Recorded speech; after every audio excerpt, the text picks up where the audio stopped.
दुबे जी, राधे कन्नौज राधे से। महाराज। पूज्य गुरुदेव, आपके चरणों में कोटि कोटि प्रणाम। महाराज जी, जैसे कि मैंने संतों से सुना और पुस्तकों में भी पढ़ा है कि पंचदेव की पूजन व भक्ति करनी चाहिए, तो क्या बिना किसी एक देव की अनन्य भक्ति के कल्याण संभव है, तथा बिना गुरु के भक्ति कैसे करें? देखो, एक बात समझो, धर्म का एक क्रम है। जब हम अनन्य भक्ति की बात करते हैं तो सावई पुनसाम परो धर्मो, ये परम धर्म की बात है, केवल धर्म की बात नहीं। जब हम परम धर्म में कदम रखेंगे तो सर्वधर्मान परित्यज्य माम एकम शरणम व्रज। सिद्धांत समझिए, कक्षा 1 का विद्यार्थी, 2 का विद्यार्थी और डिग्री, अंतर हो जाएगा। ये परम धर्म की वार्ता है। लोक धर्म, वेद धर्म, इसके सिद्धांत हैं। लेकिन जब हमारे हृदय में मुमुक्षुता प्राप्त करने की बात आएगी, हमें भगवत प्राप्ति की बात आएगी, तो धर्मम भजस्व सततम त्यज लोक धर्मान सेवन सदा साधु पुरुषन जहि काम तृष्णाम। लोक धर्म का त्याग करके भागवत धर्म में स्थित होकर उस तत्व को प्राप्त किया जाता है। तो जब अगर हम एक परमात्म तत्व को सब में भावना कर लेते हैं तो सबकी सेवा हो जाती है, सबकी कृपा प्राप्त हो जाती है। फिर ये पंचदेव या अलग किसी की उपासना की आवश्यकता नहीं होती। जैसे वृक्ष के मूल में जल चढ़ा दे तो डाल, पत्ते, फूल, फल सबको प्राप्त हो जाता है। ऐसे जितने लोकपाल हैं, यहां तक परमेष्ठी पद में विराजमान ब्रह्मा जी, भगवान शिव, सब भगवान ही हैं, दूसरा कोई नहीं। और मूल श्री भगवान को जब हम अपना जीवन अर्पित कर दिया, सारी सेवाएं अर्पित कर दी, तो सब प्रसन्न हो गए। जैसे जामवंत जी बड़े ज्ञानी और बलवान महात्मा हैं, वो कह रहे हैं, जामवंत कहा सुन रघुराया, जा पर नाथ करो तुम दाया, ताई सदा शुभ कुशल निरंतर। सुर माने देवता, सुर नर मुनि प्रसन्नता ऊपर, सोई विजयी विनयी गुण सागर, तास सुजस त्रैलोक उजागर। जिस पर आपकी कृपा हो गई, सुर जितने भी देवता नर, जितने भी मनुष्य, जा पर कृपा राम की हुई, ता पर कृपा करे सबको। फिर अलग से बात है, इसीलिए वो अनन्यता आ जाती है। बस हमारी जिह्वा, हमारे नेत्र, हमारे मन, हमारी बुद्धि एकमात्र जो गुरुदेव ने नाम दिया, जो रूप दिया, उसी पे हम आसक्त हो जाते हैं। सबकी सेवा हो जाती है, सब प्रसन्न हो जाते हैं। कोई भी ऐसा महापुरुष नहीं किसी भी संप्रदाय का, जब आप ऊंचाई पर चढ़ने लगेंगे तो सबका दर्शन होगा, सबका आशीर्वाद प्राप्त होगा। ऐसे थोड़ी भगवत स्वरूप में स्थित हो जाता है। किसी भी संप्रदाय के संतों में भेदभाव नहीं, जो ऊपर उच्च कोटि के हैं, व्यक्त या अव्यक्त, जो ऊंचाई पर पहुंचा वो सब एक हो जाते हैं, और जो ऊंचाई पर नहीं है वहीं यहाँ सब एक दूसरे की निंदा, लड़ाई झगड़ा, ये सब बातें होती है। जितने भी देवता हैं, जितने भी भगवत स्वरूप हैं या चराचर हैं, वो सब भगवत स्वरूप, कोई अंतर नहीं। किसी एक को पकड़ लो, वही आपको भगवत प्राप्ति करा देगा। एक को, किसी एक को, लेकिन भगवत भाव से। अगर भगवान में भी भगवत भाव नहीं तो भी बात नहीं बनेगी।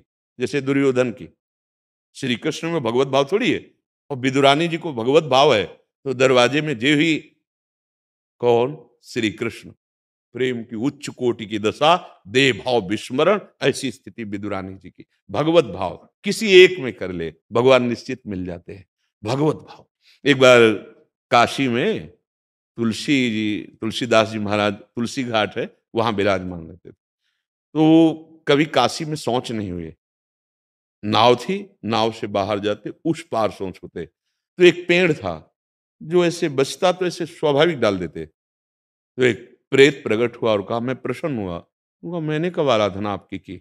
बोले, मैं पवित्र जल नहीं पी सकता, मैं अपवित्र पीता हूँ, प्रेत हूं, और आप शौच के बाद बचा हुआ जल ऐसे डाल देते, मैं तृप्त हो गया। बोलो आप क्या चाहते हो? बोले, मुझे कोई चाह नहीं, मुझे सिया राम जी के दर्शन चाहिए। बोले, ये सामर्थ्य तो मेरे में नहीं है, पर मैं दर्शन कराने का उपाय बता सकता हूं। प्रेत, भगवत प्राप्ति का उपाय प्रेत बता रहा है, जो एकमात्र भगवान में निष्ठ होते हैं, सब जगह से कृपा। बोले, आप जहां कथा कहते हो ना, वहीं हनुमान जी महाराज आते हैं, हनुमान जी के पैर पकड़ लो, सिया राम जी के दर्शन करा देंगे।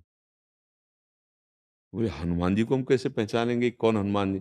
बोले, सबसे पहले कथा में आते हैं, प्रणाम करके शांत बैठ जाते मलिन वेश में, और जब कथा खत्म हो जाती तो वहां की रज ऐसे लगा करके फिर जाते हैं। आप इससे पकड़ पाओगे। तो देखा कि एक बहुत ही वयोवृद्ध और मलिन वेश धारण के कथा में सबसे पहले आ गए, और जब सब चले गए तो वहां की भक्त हैं, ऐसी चरण रज माथे पिला चले। तुलसीदास जी पीछे भागे, प्रभु प्रभु अब तो रुक जाइए, प्रभु अब रुक जाइए। तो ऐसे देखा, रफ्तार बढ़ाई, तो तुलसी घाट से लगभग 1.5 किलोमीटर दूर संकट मोचन हनुमान जी का मंदिर काशी में है ना, वहां तक पीछे गए। फिर हनुमान जी ने कहा क्या चाहते हो? तो रो पड़े। उन्होंने कहा जिनके लिए जीवन अर्पित, उनका साक्षात्कार करना चाहता हूं। तो हनुमान जी अपने स्वरूप में आए और कहा यहां नहीं, चलो चित्रकूट चलो और वहां प्रभु के हम आपको दर्शन कराते हैं। क्योंकि लीला का विस्तार, भगवत धाम जहां जो रूप प्रकाशित किया है, उसकी महिमा, नहीं तो काशी में भी दर्शन हो सकते, क्योंकि कहो सो कहा जहां प्रभु नहीं, लेकिन हनुमान जी उस लीला धाम की महिमा को प्रकाशित करने के लिए चित्रकूट में ले गए, दर्शन कराया।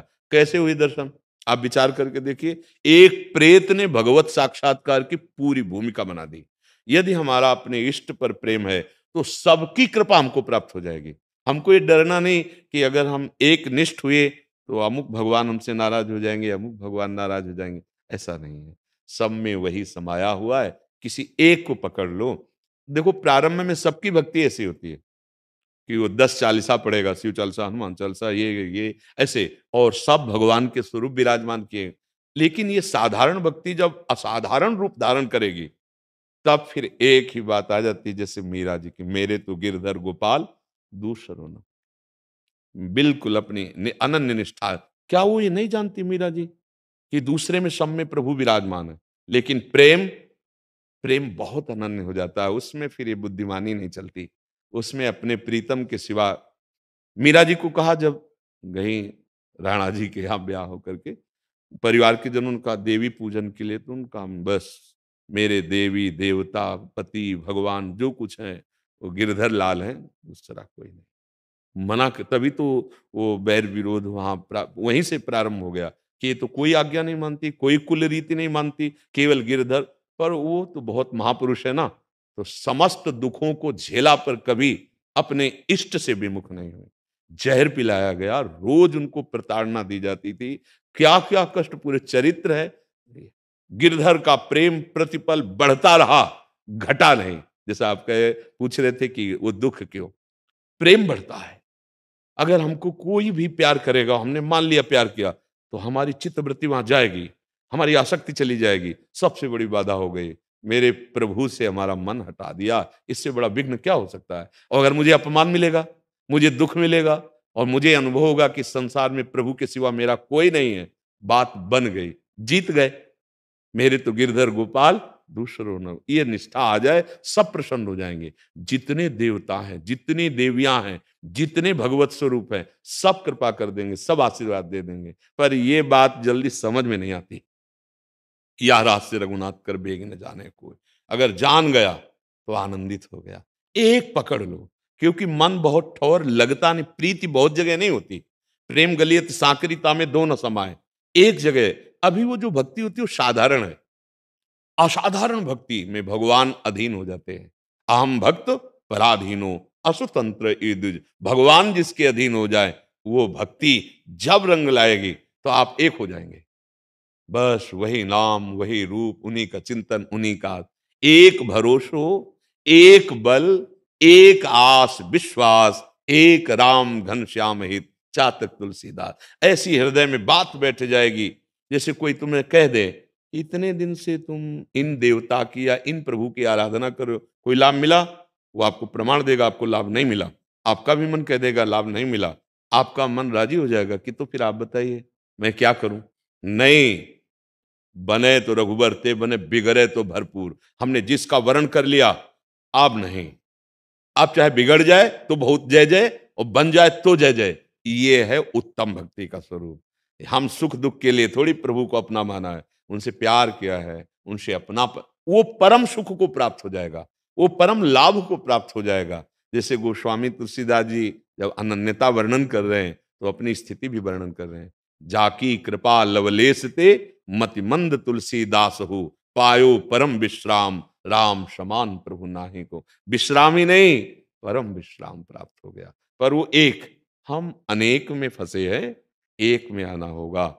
एक में आ गए तो अनेक में वही दिखाई देने लगेगा, शुद्ध भक्ति का स्वरूप। तर्क वितर्क की कोई गुंजाइश नहीं। और ये हम नहीं कहते कि यही करो, किसी एक में जहां हो वहां पकड़ लो, वही आपको उठा के पहुंचा देगा, वही पहुंचा देगा।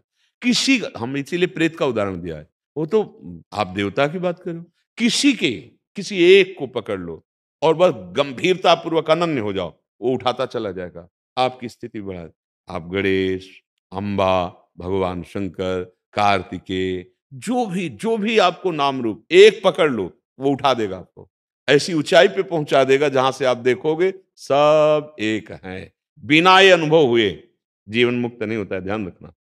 जैसे रामकृष्ण परमहंस जी माता काली में पूर्ण समर्पित, तो वहीं उनको कृष्ण के दर्शन होते थे, वहीं उनको राम जो चाहे वो सब मांग, क्योंकि कृष्ण और काली में इतना भी अंतर नहीं, वही एक ही तत्व है, रूप अलग अलग है, हम एक जगह आ सकते हैं। आपको समझ में आ रही बात? जी, बिना गुरु के पूजा पाठ कर सकते हैं, मतलब बिना? जरूर कर सकते हैं। देखो, जब हमें पूजा पाठ नाम जब कीर्तन आदि करते हैं, तब हमें भूख बढ़ती है कि आगे हम कैसे चलें, तो हमको गुरु की जरूरत पड़ती है। तो बिना गुरु के जो हम साधन भजन करते हैं, उसका फल होता है कि हमारे अंदर में भूख बढ़ जाती है कि कोई तो मुझे बतावे कि मैं सही चल रहा हूं कि नहीं, अब मैं आगे कैसे बढ़ूं। और जहां ये प्रश्न आया, कोई बतावे, तो वो कोई होता है हरि। बंदों गुरुपद कंज, कृपा सिंधु नर रूप हरि, महामोहतम पुंज, जासु बचन रवि कर। वो गुरु के रूप में आ जाते हैं, आजा मैं तुझे मार्ग बताता हूं। कभी भगवन नाम जप, भगवत पाठ, सेवा, जो कहे गुरु के बिना व्यर्थ होती है, बिल्कुल नहीं। असत कर्म तो व्यर्थ नहीं होते, जो व्यर्थ है वो दंड दे के रहते हैं, फल दे के रहते। फिर नाम जप, पाठ और तुम्हारा तीर, ये व्यर्थ हो जाएगा, व्यर्थ नहीं है, पर उसका फल मिलेगा ये कि हमें भगवत प्रेमी महात्मा सदगुरुदेव के रूप में मिलेंगे, और वो हमें जो बताएंगे वो हमारी स्थिति होगी, वो शबीज नाम हमारे अंदर परम लाभ जागृत कर देगा। जैसे हम वृंदावन में बहुत सी जगह हैं जहां दर्शन करना चाहें, अब पता नहीं तो हमें गाइड करना पड़ेगा ना किसी को, चाहे वो कोई पंडा हो या कोई जानकार जो है, भाई हम आपको, तो गुरुदेव को भेंट दी जाती है श्वासों की। आज से श्वासें मैं आपके नाम करता हूं, जो आप हमें आदेश कर रहे हैं हर श्वास में वही चलाऊंगा, और अपने जीवन को आपकी आज्ञा से चलाऊंगा। इसे गुरु दक्षिणा कहते हैं। सांसारिक नाशवान वस्तुएं गुरु दक्षिणा नहीं होती, उनको तो साधन काल में ही त्याग दिया जाता है। फिर भगवान जैसे रखे वो बाहरी लीला होती है, अंतर में एकमात्र केवल भगवत अनुराग होता है। तो गुरु की भेंट क्या है? ये श्वासें, जो आज्ञा करी है, अब हम अपनी श्वासें उसी नाम उसी मंत्र में लगाएंगे, और अपना जीवन आपकी आज्ञा से बस वहीं भगवत प्राप्ति हो जाएगी, चाहे गृहस्थ हो चाहे विरक्त हो। हाँ, ये जरूर है कि जब हम सतमार्ग में चलते हैं तो कठिनता आती है, ये चढ़ाई है, बिना गुरु कृपा की इस पे चढ़ा नहीं जा सकता है। ये जो पहाड़ जैसा है, गृह कारण नाना जंजाला, ते अति दुर्गम शैल विशाला। गृहस्थी में रहकर भगवत भजन कर ले जाए, वो सिद्धों का सिद्ध है। क्योंकि जैसे अपने लोग हैं तो एक ही काम है, सिर्फ भजन करना रात दिन श्री जी का, आपके बच्चों को पढ़ाना, अतिथि की सेवा करना, हम लोग दरवाजे पे पहुंच जाएं, भोजन देना, व्यवस्था कर देना, मतलब कितने कार्य। और इसके बाद आप सही चल रहे हो, नाम जप कर रहे हो, तो प्रणाम योग्य है, आप ये समझ लीजिए। तो इसीलिए गृहस्थ धर्म को, कभी जैसे लोग कहते हैं हम तो गृहस्थ हैं, तो क्या है, तुम सबसे बड़े धर्म में हो। विरक्तों का जन्म गृहस्थों के यहाँ होता है, नहीं होता? आकाश से थोड़ी होते। विरक्तों का पोषण, शरीर पोषण गृहस्थों के यहाँ होता है ना। ये सब करते हुए भी आप वही कर रहे हो, भजन, सतमार्ग में चल रहे हो, तो बड़े महात्माओं को छोटी बात थोड़ी है। बस उसमें एक संयम की रेखा खींची गई है। जैसे आपने ब्याह किया जिस, तो बस एक सीमा, आपका धर्म की युक्त जीवन होना चाहिए। गंदी प्रवृत्ति वाला फिर तो चाहे कोई भी हो, वो दुर्गति को प्राप्त होता है। एक सीमा है, हमारे शास्त्र सीमा खींच के रखे कि ऐसी परिस्थिति हो तो भी आप अपने धर्म को नहीं छोड़ोगे, बस वो आगे बढ़ जाएगा। ऐसा कभी नहीं अपने में हे भाव लाना चाहिए कि मैं तो गृहस्थ हूं, भला मैं कैसे भगवत प्राप्ति कर सकता हूं, कैसे भगवान को, नहीं नहीं, बिल्कुल आप जो कर्तव्य कर्म कर रहे हैं वो भगवान की पूजा है। जैसे हमें श्री ठाकुर जी का श्रृंगार किया, आरती की, पूजा की, ये हमारी पूजा हुई। फिर आपसे मिले, आपसे वार्ता की, आपको जो हमें गुरु प्रदत्त ज्ञान है, बुद्धि है, भजन है, उसके बल से आपको सुखी करने की चेष्टा की, ये हमारा भजन है, ये हमारी सेवा, वही आप कर रहे हो। शरीर बल से पैसा कमा के परिवार का पोषण करते हुए, अतिथि सेवा करते हुए, और नाम जप रहे हो राधा राधा राधा, किसी का अमंगल नहीं, किसी का हित नहीं, वही गति प्राप्त होगी। विश्वास कर लीजिए, कोई कठिन नहीं भगवत प्राप्ति। पापाचरण हम करें तो नरक जाओगे, पापाचरण आप करो तो नरक जाओगे। कानून विरुद्ध हम चले तो जेल जाएंगे, और आप चलो तो जेल जाओगे, उसमें माफी थोड़ी हो जाएगी। हाँ, तो ऐसे ही यदि हम सतमार्ग में चलेंगे तो हमारी सदगति होगी, आप चलोगे तो आपकी सदगति होगी। भगवान के लिए ये भेद नहीं कि तुम गृहस्थ हो कि विरक्त हो। मार्ग दो हैं, एक निवृत्ति मार्ग, एक प्रवृत्ति मार्ग है। समझ पा रहे आप? हाँ, तो सदगुरुदेव भगवान ही है, दूसरा कोई व्यक्ति सदगुरुदेव नहीं होता। व्यक्ति सदगुरुदेव नहीं होता, सदगुरुदेव कभी व्यक्ति नहीं होते। और जब भगवान से प्रार्थना करोगे तो आपको दिखाई देने लगेगा गुरु साक्षात परब्रह्म, मेरे भगवान इस रूप में आकर मुझे उपदेश कर रहे हैं, मुझे संभाल रहे हैं। हो गया।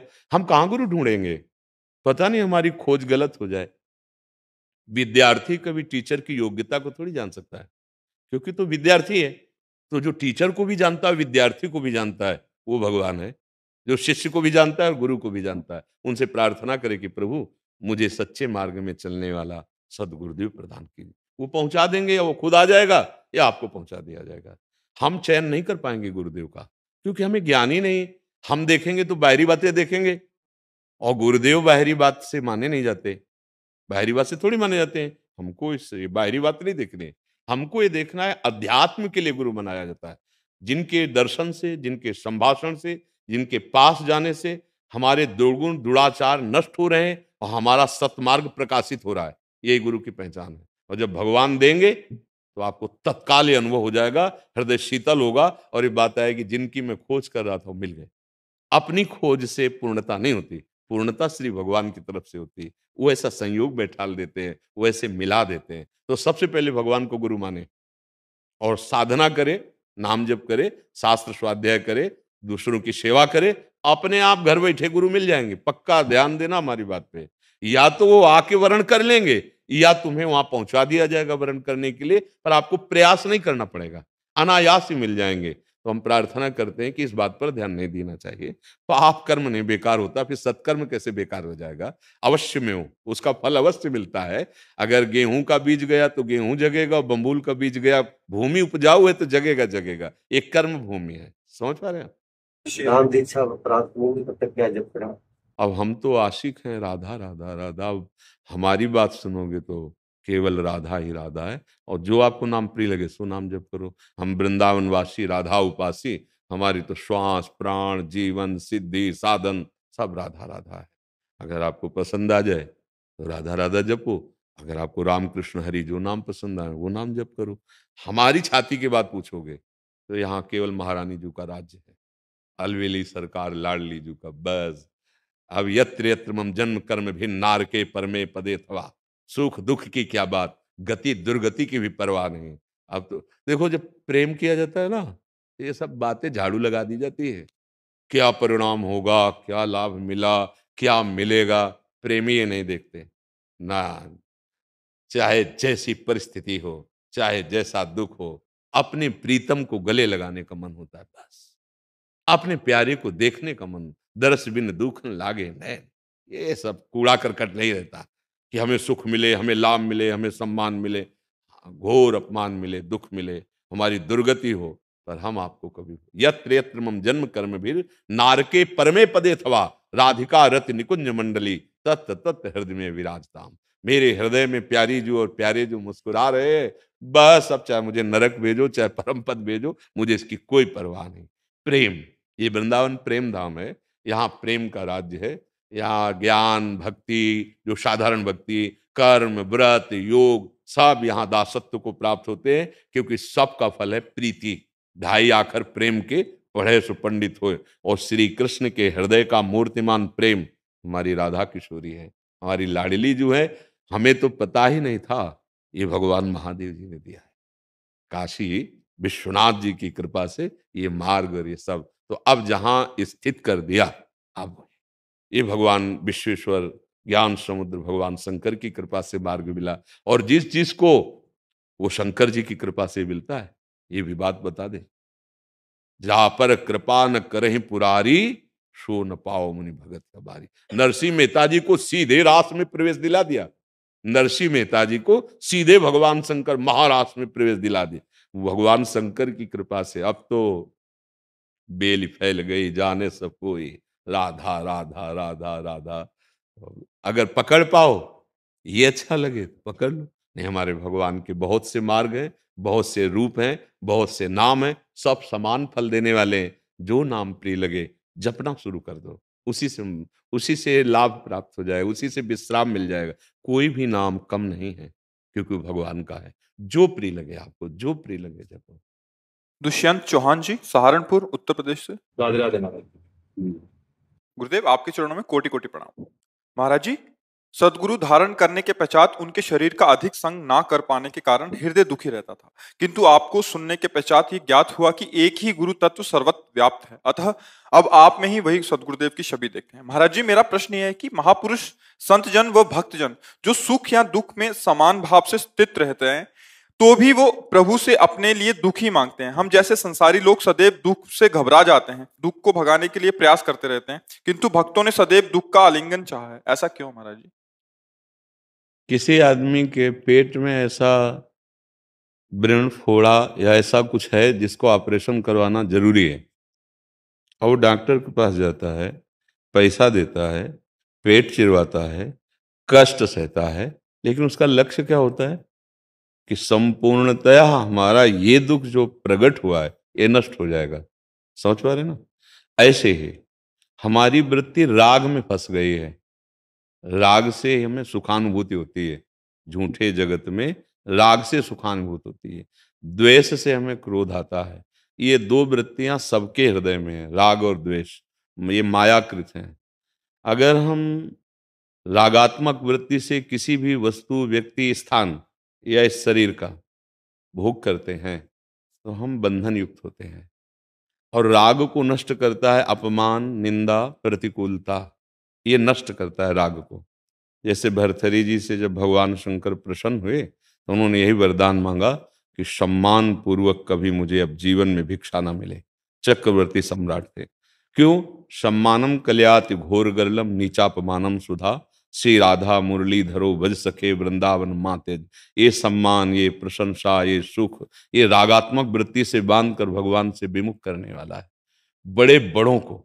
इसलिए वो सदैव चाहते हैं कि हमें अपमान मिले, तिरस्कार मिले, दुख मिले, जिससे असलियत समझ में हमारे आती रहे, झूठे सुखों में हम ना बंधे, नहीं तो चूक बड़े बड़ों से हो जाती है।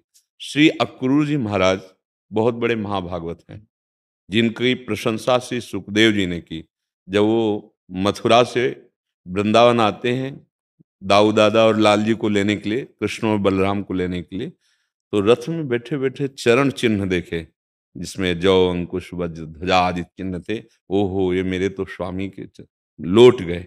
उस स्थिति को श्री सुखदेव जी कह रहे हैं जीव का परम लाभ यही है, ऐसे भगवत अनुराग से युक्त हो जाए। पर जब स्यमंतक मणि द्वारिका लीला में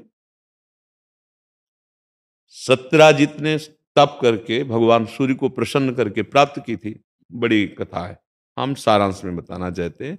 जब स्यमंतक मणि को छीनने के लिए सतधन्वा को प्रेरित किया कृतवर्मा और अक्रूर जी ने, उसने कोशिश की, जब नहीं मिली तो मार दिया और वो मणि लेकर भागा। ये बात जब श्री भगवान को सूचना मिली, पता चली, तो भगवान उसका वध किए और उसके पास देखा मणि नहीं थी। मणि से अक्रूर जी ने रख ली और लेकर काशी चले गए द्वारिका से। और बड़ी बड़ी यज्ञ, भागवत महापुरुष हैं तो करेंगे तो मंगलय कार्य, लेकिन भगवान से दूर होकर मणि का महत्व, इंद्र नीलमणि श्याम मनोहर पर महत्व बुद्धि रखने वाले महापुरुष समंतक मणि लेकर काशी चले गए। अब दाऊ दादा ने कहा कि मणि कहाँ है? उनका सतधन्वा के पास नहीं थी। उनका सतधन्वा के पास तो थी ही, तभी तो उसने मारा सत्यराजित को। तो सत्यभामा जी के भी मन में था, क्योंकि सत्यराजित की पुत्री सत्यभामा जी थी, कि मणि गई तो कहाँ गई। भगवान सर्वांतर्यामी अक्रूर जी को बुलवाया और कहा आप ये मणि दे दीजिए, दिखा दीजिए कि आपके पास है। तो कुछ नहीं बोले। भगवान ने कहा मुझे पता है आप वस्त्र में लिपेटे हुए आप पास रखे हो, आप दिखा दीजिए। तो इस चरित्र को पढ़ करके लगा अपने लोगों का कार्य है चिंतन करना, सुने, पढ़े, मनन करे और उसका सार निकाले, उसे विवेक कहते हैं। तो सार निकला कि यदि हमारी महत्व बुद्धि किसी और पे किंचन मात्र हो गई तो इतनी ऊंचाई की भक्ति भी बाधा पहुंचा सकती है। प्रभु से दूर हो जाना, प्रभु से कपट कर लेना, छुपाव कर लेना, ये इसीलिए भक्तजन संपत्ति नहीं विपत्ति मांगते हैं, क्योंकि संपत्ति दिखाई लेवल सुख की दे रही है और वो परिणामता बहुत दुख और विपत्ति का ही स्वरूप होती है। किसी के पास भी वो प्रपंच का स्वरूप ही ऐसा है। भक्तजन ये देखना चाहते हैं कि आपने कहा दुखालयम, तो मुझे सत्य दुखालय का प्रतीत हो, नीचा पमानम शुदा। ये आप कहते हैं कि देहाभिमान ही जीव के बंधन का कारण है, तो मेरे शरीर का अपमान हो और मैं मुस्कुरा कर सह जाऊं, तो हे ठाकुर, हे गोविंद, हे प्रभु, फिर हमें आपका कृपा प्रसाद मिले। इसीलिए पग पग पर वो इसका स्वागत करते हैं, क्योंकि भवरोग की निवृत्ति करना है।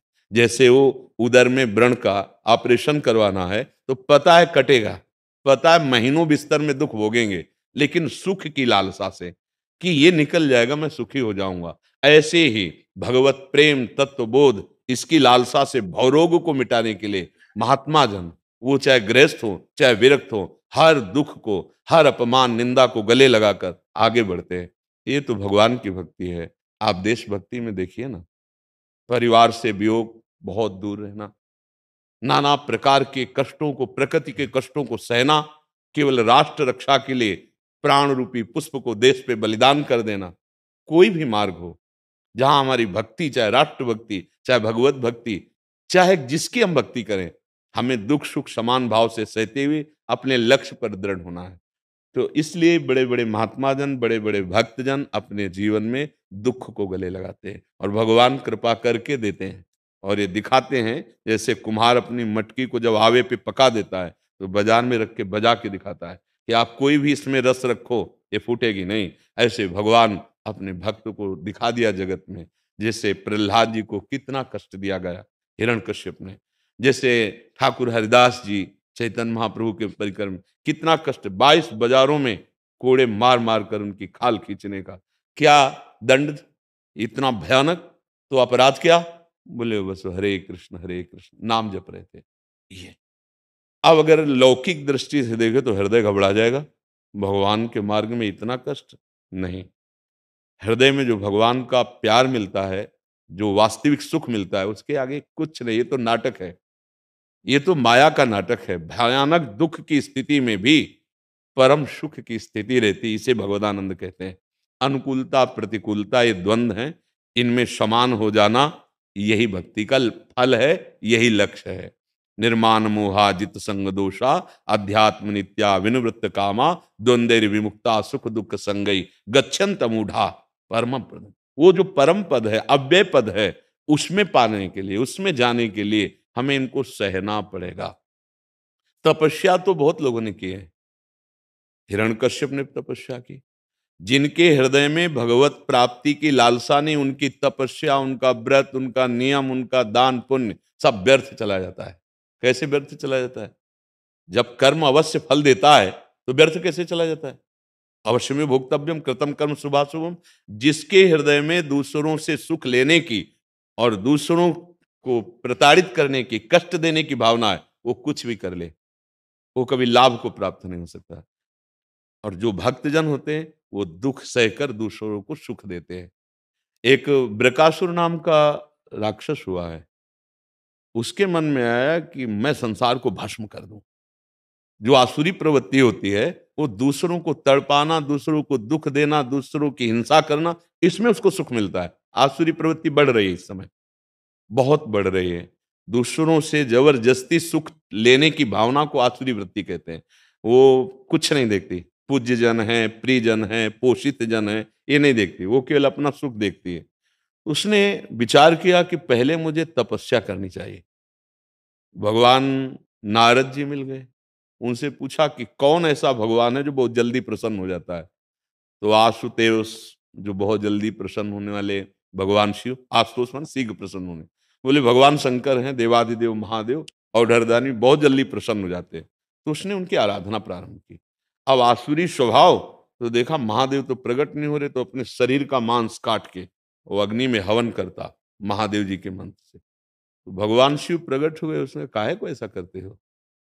हम तो एक चुल्लू जल में प्रसन्न हो जाते हैं। देखो कोई फल ऐसा नहीं खाएगा जैसे भगवान शिव को चढ़ता है, धतूरे का फल, फूल बड़े सुगंधित, सब जगह भगवान शिव धतूरे को फूल चढ़ा दो, आक का फूल बहुत, एक चुल्लू जल, देवाधिदेव महादेव इतने में प्रसन्न। उनका काहे को इतना शरीर को कष्ट, क्या चाहते हो? उन्होंने कहा जिसके ऊपर हाथ रख दूं वो भस्म हो जाए। आप जाए विचार करना, तपस्या इतनी बड़ी कर रहा है, इतना बड़ा उपलब्धि के सामने भगवान शंकर खड़े हैं और मांग क्या रहा है? मैं जिसके ऊपर हाथ रख दूं वो भस्म हो जाए। भगवान शिव ने कहा तथास्तु, ऐसा ही हो। तो उसने नजर की पार्श्व में त्रिपुर सुंदरी भगवती अम्बा, तो जब महादेव को ही भस्म करता हूं।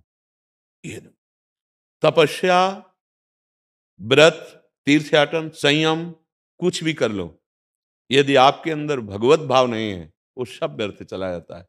और महादेव जी के ऊपर भगवान शिव भागे अपने ही वरदान के कारण भगे, अब वो पीछे। भगवान शंकर जी विचार किए कि ये तो पिंड नहीं छोड़ेगा, क्योंकि मेरा ही वरदान इसे प्राप्त है। तो भगवान श्री कृष्ण का चिंतन किया, क्योंकि बहुत लीला विहारी हैं भगवान श्री कृष्ण चंद्र जी। तत्काल एक नैष्ठिक ब्रह्मचारी के रूप में प्रकट हुए और कहा ब्रकासुर, जिसे भस्मासुर बाद में कहा गया, ब्रकासुर जी प्रणाम, आप काहे को दौड़ रहे हो? बोले महादेव जी ने वरदान दिया जिसके ऊपर हाथ रख दूंगा वो भस्म हो जाएगा। बोले तुम मान भी गए? अरे दक्ष ने साप दे दिया था, तब से इनका कोई साप वरदान काम नहीं करता। अगर आप अभी अपने ऊपर हाथ रख कर देखें और अगर झूठे निकले ना, तो हम दोनों मिलकर के इनको, वो राजी हो गया भगवान की मोहिनी वाणी में, उसने अपने ऊपर ही हाथ रखा, भस्म हो गया। कहीं भगवान शंकर के वचन मिथ्या थोड़ी हो सकते। क्या आई तपस्या का फल? क्या मिला? ना तो प्रेम, ना भगवदानंद, ना तत्वबोध, ना भवसागर से मुक्ति, कुछ तो नहीं मिला, भस्म हो गया। हमारे जीवन का यदि ये लक्ष्य बन जाए कि मुझे भगवत प्राप्ति करनी है, हमारे आचरणों से समाज को सुख मिले, मैं किसी को दुख नहीं पहुंचाऊंगा, तो इसी योग्यता को पाने के लिए हम सहते हैं हर दुख को। क्योंकि अगर हम किसी को सुख पहुंचाना चाहते हैं तो हमें दुख सहना आना चाहिए। अगर हमें दुख सहना नहीं आता तो जहां हम किसी की सेवा करेंगे और वो हमारे साथ प्रतिकूल व्यवहार करेगा, हमारे क्रोध आ जाएगा, हमारी सेवा व्यर्थ चली जाएगी। सब में श्री भगवान हैं और उन्हीं की प्राप्ति के लिए जब चला जाता है तो पहले सोचा जाता है, जैसे नारायण स्वामी कह रहे हैं, नारायण अति कठिन है हरि मिलन की बाट, या में पग पीछे धरे प्रथम शीश दे काट। काटने, शीश काट का मतलब है अस्तित्व विहीन हो जाना, अपना अस्तित्व भगवान को समर्पित कर देना। जिस कर्तव्य पे हम हैं, हमें मान मिले या अपमान, दुख मिले या सुख, कदम पीछे हटने वाला नहीं, हम अपने कर्तव्य का पालन करेंगे। इसलिए दुख सहना आवश्यक होता है। जैसे आर्मी की ट्रेनिंग होती है तो उसको जानबूझकर ऐसी दौड़, ऐसी मेहनत, ऐसा सब सिखाया जाता है कि ऐसी परिस्थितियों में आप कैसे चलोगे, ऐसी परिस्थितियों में आप कैसे बचोगे, आप कितने बलशाली बने, वो सब प्रक्रिया बता। तो हमारे भगवान का पार्षद भक्त होता है, अब प्रकृति से जीतना है उसको, तो उसको हर दुख द्वंद सहना होता है। इसीलिए बहुत बहादुरी का ये मार्ग है, भगवत मार्ग। देखो नाटक कर लेना तो एक अलग बात है, सिनेमा में भी नौटंकी नाटक में भी 4 घंटे के लिए कोई साधु का रोल कर सकता है, लेकिन वास्तविक साधुता के लिए ये सहना आवश्यक है। इसलिए बड़े बड़े भक्तों के चरित्रों में ये पाया गया है। आप समझ पा रहे हैं? इस पे कोई संशय आपको? जी। प्रवीण जी रोहतक से। राधे राधे श्री हरिवंश। राधा वल्लभ श्री हरिवंश महाराज जी, मेरे पुत्र ने प्रेम विवाह किया था, परंतु कुछ समय पश्चात ही प्रेम में विश्वासघात पाने पर उसने अपने शरीर को नष्ट कर लिया। गुरुजी, क्या मेरी साधना या भजन से उस आत्मा की दुर्गति को मिटाने के लिए मैं उसकी कुछ मदद कर सकती हूँ? हाँ, कर सकती हैं, माँ है। आप नाम जप कीजिए। अगर आपको ऐसा सहयोग मिल रहा है तो तीर्थयाटन कीजिए, जैसे धाम आए। और यहाँ अगर आपके पास अर्थव्यवस्था है, कुछ पशु पक्षियों को कोई जैसे बैठे रहते हैं, कुछ खवा पिला दिया, और वो सारा पुण्य भाव से भगवान को समर्पित कीजिए और भगवान से प्रार्थना कीजिए कि जो जीवात्मा हमारे पुत्र के रूप में आया था उसका मंगल हो, उसको सुख पहुँचे। तो जरूर लाभ मिलेगा। पर बहुत बड़ी दुर्गति की बात है, ये बहुत बड़ी दुर्गति की बात है। बहुत से उपाय हैं, उससे सिद्ध उपाय श्रीमद् भागवत महापुराण है। अगर उसके निमित्त हम पाठ करवाएं 7 दिन किसी विद्वान से, और वो फल हम प्रभु को समर्पित करें कि वो उस जीवात्मा को प्राप्त हो, तो फिर वो प्राप्त हो जाएगा, उसका मंगल भी हो जाएगा। वैसे बहुत बड़ी दुर्गति होती है, ये बहुत ही निकृष्ट दुर्गति का, ये सबसे बड़े पापों में रखा गया है। उसका दंड तो अपनी भी सरकार में है। अगर आप अभी कुछ ऐसा कृत्य करने जा रहे हो और ये रिपोर्ट कर दी जाए, तो हमारी भारत सरकार आपको बंदी बना लेगी और इसका दंड देगी। शरीर का आप प्रयोग कर सकते हैं, लेकिन नष्ट करने का अधिकार आपको नहीं है। यहाँ की सरकार भी आपको ऐसा नहीं देगी। फिर जो भागवतिक सरकार है, उसमें तो बहुत बड़ा दंड मिलता है, क्योंकि ये बहुत दिव्य देह है। जो मनुष्य देह है, इसके द्वारा हम नारायण बन सकते हैं। हम अच्छे आचरण करके हम देवता बन सकते हैं। हम बुरे आचरण करके भूत बन सकते हैं, नरक जा सकते हैं, नाली के कीड़ा बन सकते हैं, दुर्गति हो सकती है। इसमें जो चाहे कर सकते हैं। अब होता कि हम कई बार प्रार्थना कर चुके हैं एकांतिक में कि ये जो आज हमारे लगभग 30 वर्षों से चला है, पहले हमने नहीं सुना, 30-35 वर्ष से चला होगा, ये बॉयफ्रेंड गर्लफ्रेंड, ये तो हमने नहीं सुना। क्योंकि हम जब स्कूल में पढ़ते थे, तब तो कहीं कोई लेस मात्र भी ऐसी कोई चर्चा ही नहीं थी, ऐसी कोई भावना ही नहीं थी, ऐसी कोई भावना नहीं थी। ये 35 या बहुत ही बहुत 40, इससे ज्यादा नहीं हो सकता। मोबाइल भगवान जब आए ना, तब से ज्यादा विस्तार कुमार्गगामी प्रवृत्तियों का होने लगा, क्योंकि उसका दुरुपयोग करने लगे। तो आप बताइए, जिसका मन शासन में नहीं है, संयम में नहीं है, वो प्रेम कर सकता है? जिसकी इंद्रियां व्यभिचार में उतर गई, वो प्रेमी हो सकता है? क्या ड्रामा, क्या नाटक कि हम आपसे प्रेम करते हैं। धोखा नहीं तो और सत्य मिलेगा?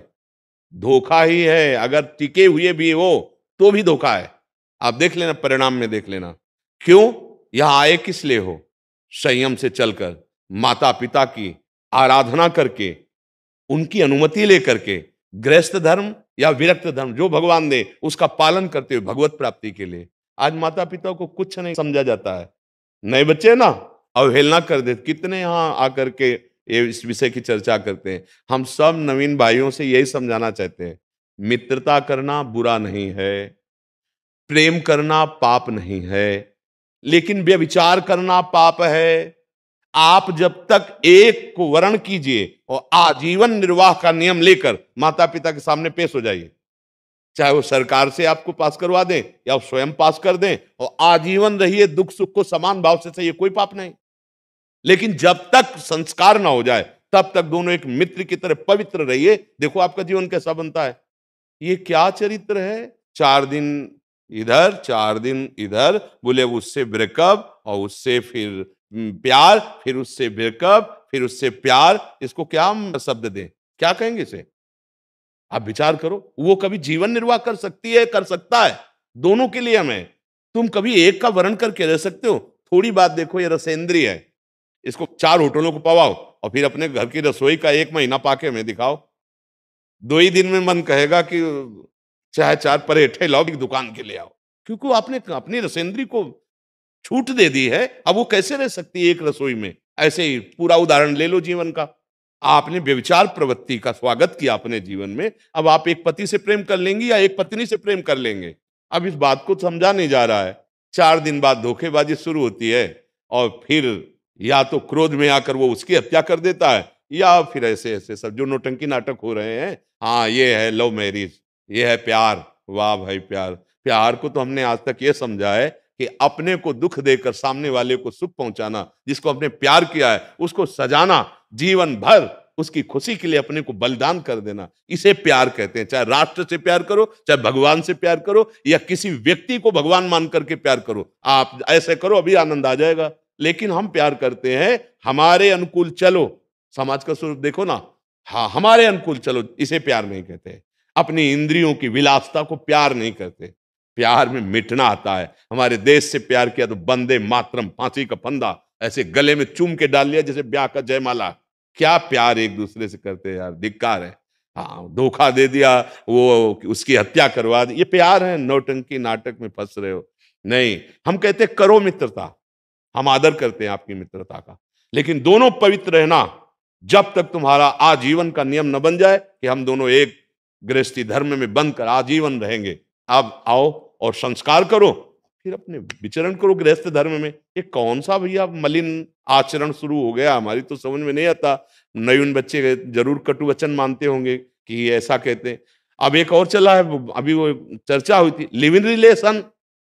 अब हमें तो परिचय उसका इन्हीं सब पढ़े लिखे लोगों ने दिया कि आप चाहो तो महीना 2 महीना रह सकते हो साथ और इसके बाद छोड़ सकते हो। यार क्या तमाशा हो रहा है, मतलब आप कोई दुकान की वस्तु समझ लिए हो? मतलब आज अपने जीवन को आप कहां पहुंचा रहे हो कि हम महीना 2 महीना एक मित्र बन करके रहे और विलासिता की, और फिर कह दिया कि हमारा तो मन नहीं आपके साथ रहने। होगा ही क्यों मन, क्योंकि वहां सुख है नहीं, नवीन नवीन भोगने की इच्छा होगी। क्या यार हमारी समाज को बर्बाद किया जा रहा है, क्या समाज का हमारे स्वरूप प्रकट हो रहा है। तो है वैसे बड़ा भयावह ये प्रसंग। कई बार हम कह चुके हैं कि माता पिता जरूर दोषी पाए जाएंगे, क्योंकि अगर आपने बचपन से शिक्षा दी होती, आप उनके वो अधिकार न देते जो आपके अधिकार को रौंद रहे हैं, तो मुझे लगता है कि शायद ऐसा गलतियां ना होती। आपने अपने सुख के लिए केवल विचारा, लौकिक सुख के लिए केवल विचारा, आपने कभी बैठ के उसे धर्म की शिक्षा नहीं दी, आपने कभी बैठकर उसे शास्त्र स्वाध्याय नहीं कराया, आपने बैठ करके उसे कभी उसको वो नहीं सिखाया जिसका भोग भोगना पड़ रहा है। हाँ, खूब पढ़ो लिखो, नौकरी करो, धन कमाओ, मौज मस्ती कर बेटा। अब बेटा जब उतरा अपने रंग पे तो फिर तुमको भी अनादर भाव से देखा, और कुछ जानता नहीं तो क्या करेगा, संसार में जाएगा, अफीम पिएगा, ड्रग्स खाएगा, वो नशा करेगा, व्यभिचार करेगा। अब इसके बाद परिणाम जब इनका आएगा तो आपके हाथ से निकल जाएगा, वो किसी तरह निकल जाए। अब आप रो रहे हो। हमें तो लगता है कि पौधा आरोपित जब हुआ तब से लेकर जब तक वो पूरा वृक्ष न बन जाए, माली की ड्यूटी रहती है। कहीं हमसे चूक हो गई, दीमक लग गई, हमारा पौधा नष्ट हो गया, हमसे चूक हो गई। हम जो अंदर की बात देख रहे हैं, गर्भस्थ शिशु में भी संस्कार आ जाते हैं। देखो अभिमन्यु जी को कहां से चक्रव्यूह तोड़ने की, प्रहलाद जी को कहां से भक्ति मिली, गर्भ से। हम लोग क्या आचरण करते हैं, गर्भस्थ शिशु के संस्कार पुष्ट करने के लिए हमें ब्रह्मचर्य रहना चाहिए, हमें भगवत चिंतन करना चाहिए, हमें आहार शुद्ध रखना चाहिए। ऐसा नहीं हो पा रहा है।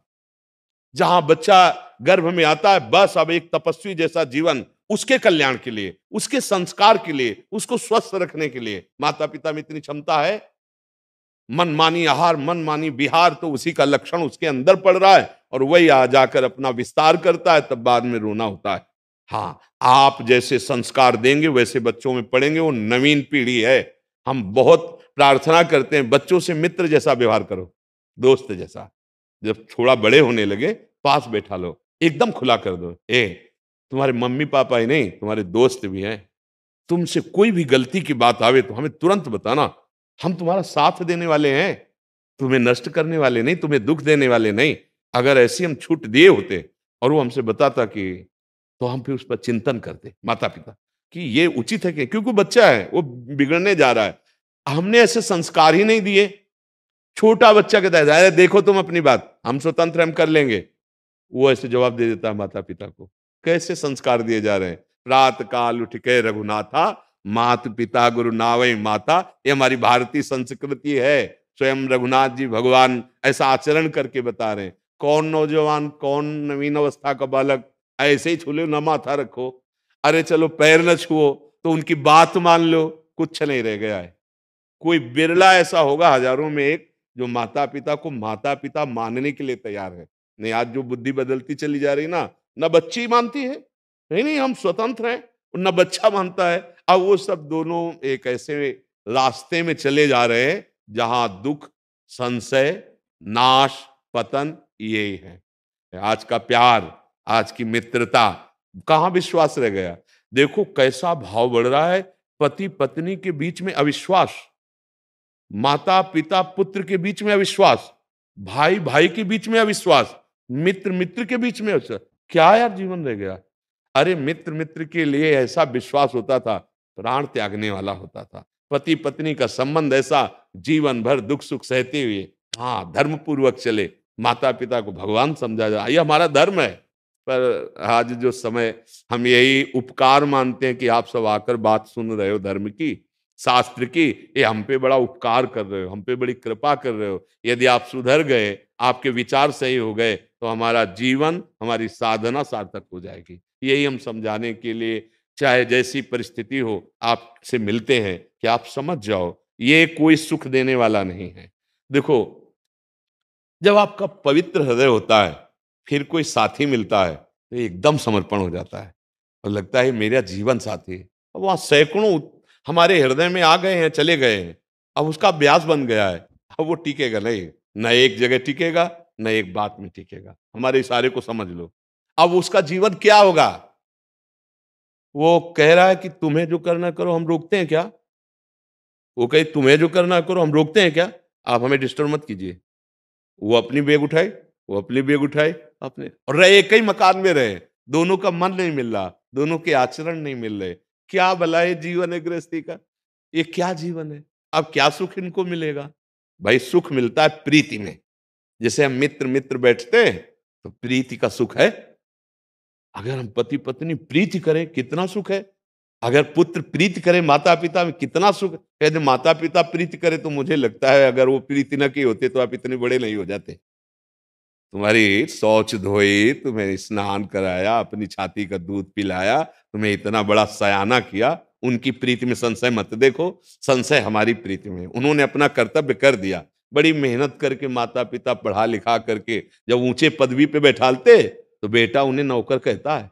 एक आए थे, पिता हमें बताया था कि गांव के हम हैं, हमारा लड़का बड़ी पदवी में है। तो जब हम गए, तो वो अपने दोस्तों के साथ बैठा था, न पैर छुआ न उठा कुर्सी से। और जब उन्होंने पूछा है कौन है, तो उनका हमारे घर का नौकर है। वो तुरंत वापस हो आए थे और बोले पढ़ाई लिखाई और सबका हमें फल मिला कि अपने मित्रों के सामने उसने हमें नौकर ठहरा दिया। अब तो हम जिंदगी में कभी उसके पास नहीं जाएंगे। ये है आज की बुद्धिमत्ता। विद्या विनयम ददाति। अगर आप पढ़े लिखे हो और आपके माता पिता आ रहे हैं, उठ के खड़े हो जाओ और उनके चरणों में प्रणाम करो। तुम्हारा सौभाग्य बढ़ेगा, तुम्हारा आयु बढ़ेगा, यश बढ़ेगा, श्री बढ़ेगी, लक्ष्मी बढ़ेगी। उनको नौकर बता दिया।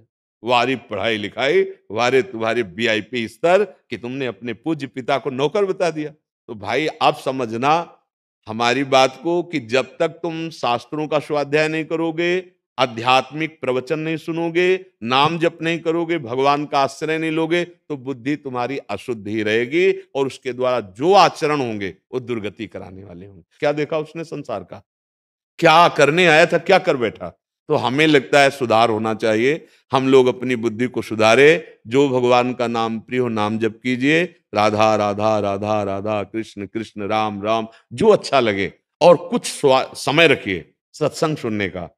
कुछ अच्छे महापुरुषों ने जो छोटे छोटे बड़े बड़े ग्रंथों से पत्रिकाएं निकाल ली, जैसे गीता प्रेस में आप राधा बाबा, भाई जी हनुमान प्रसाद पोद्दार जी, जयदयाल गोविंदका जी और स्वामी राम सुखदास जी, इनकी छोटी छोटी हैं। आप पढ़ो, आपकी बुद्धि का विकास होगा, आपकी बुद्धि पवित्र होगी। और कहीं घर में माँ भागवत है, रामायण है, ये 10 मिनट सुना दो तो घर का वातावरण पवित्र हो जाए।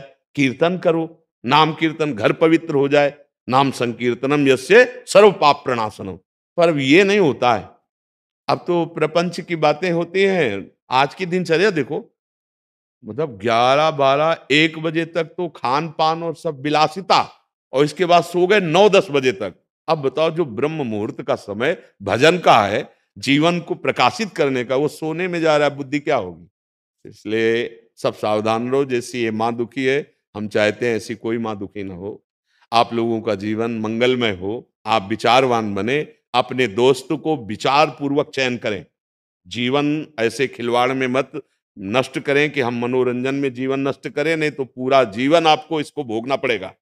ये बात ध्यान रखना। अगर आपने नवीन अवस्था में अपने जीवन को व्यभिचार में प्रवृत्त कर दिया, तो आगे चलकर सुधर भी जाओगे तो जलना पड़ेगा, क्योंकि वो बीज जो बोया है वो तुम्हें नष्ट करेगा। पक्का समझ लीजिए। इसलिए हाथ जोड़कर प्रार्थना है, मित्र बनाओ, ब्याह करो, गृहस्थी में रहो, बहुत सुंदर है, पर बहुत विचार पूर्वक। और माता पिता को इतना तो अधिकार दे दो कि तुम्हारे विषय में फाइनल कर सके। अपनी बात हट पूर्वक रख सकते हो, आप बालक हो, लेकिन उनको इतना अधिकार दे दो कि वो ये हाँ या ना, उनकी इस बात को तो आप समझने की कोशिश करें।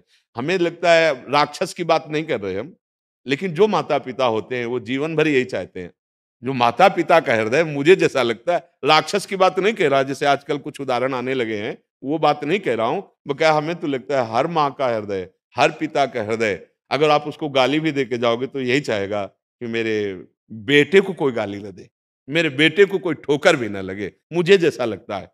अभी तो कुछ ऐसे चुटपुट उदाहरण मिलते हैं कि जिनके द्वारा पोषण होना चाहिए उनके द्वारा शोषण होने लगा है। वो बुद्धि भ्रष्ट राक्षस है, वो माता पिता नहीं है। वो क्या, अपने माता पिता को अधिकार देना चाहिए और ऐसी कभी गलती न करो। मरने से क्या समस्या का समाधान हो जाएगा क्या? चलो तुम्हें धोखा मिला है तो कोई ना कोई मार्ग तो खुलेगा जहां तुम्हें प्यार मिलेगा। अगर मान लो जैसे आज ये आई है, अगर उस इनकी जगह वो आ जाता, मार्ग मिल जाता उसको, उसको बल मिल जाता। अगर हम अपने को नष्ट ना करें तो मुझे भगवान मार्ग दे देंगे। हो सकता है उससे बढ़कर कोई प्यार करने वाला मिल जाता जो तुम्हारे हृदय के घाव को शांत कर देता। हमें जीवन नष्ट किसी भी विषय में नहीं करना। पढ़ाई में फेल हो जाए, किसी खेल में हार जाए, हमारा व्यापार में घाटा लग जाए, हमारा दोस्त हमें धोखा दे जाए, हमें प्राण नहीं त्यागना, ये बात ध्यान रखना है। ये मनुष्य जीवन अगर नष्ट हुआ तो प्रेत बनना पड़ता है और प्रेत को मान दुख भोगना पड़ता है। प्रेत यूं नहीं मिलती है, आत्महनन गति। इसलिए ऐसी कोई गलती मत करना। नहीं, हम हर दुख सह सकते हैं, हम हर लड़ाई जीत सकते हैं, ऐसा मत करना, कभी कोई मत करना। जहां तक हमारी आवाज पहुंचे, चाहे प्रगट में या यूट्यूब के द्वारा, कभी आप अपने जीवन को नष्ट करने की बात तो सोचना नहीं। रास्ता है, ऐसा नहीं कि तुम्हारे लिए रास्ता खत्म हो गया, नहीं, आपको भगवान रास्ता देंगे, बस धैर्य पूर्वक चलना। संकट आया है, विपत्ति आई है, सब छोड़ रहे हैं, तो कोई एक है जो पकड़ लेगा ना तो सबको डाउन कर देगा। अगर उसने पकड़ लिया, तुमने उसको पकड़ लिया, हाँ, तो जा पर कृपा राम की होई, ता पर कृपा करे सब कोई ऐसा नहीं होगा तो तुम्हारा विरोध कर सके। धैर्य पूर्वक चलो, शरीर नाश करने की कभी बात न सोचो, बड़ों का आदर करो, नाम जप करो, मित्रता करो, पर बहुत विचार पूर्वक। व्यभिचार मित्रता नहीं होती और मित्रता में व्यभिचार नहीं होता। दोनों बात समझ ले। मित्र वही है जो कुपंथ का निवारण करके सुपंथ चलावे। अब यहां सुपंथ का पता ही नहीं तो चलावे क्या चलावे। इसलिए राधा राधा राधा राधा राधा राधा राधा राधा राधा राधा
राधा राधा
राधा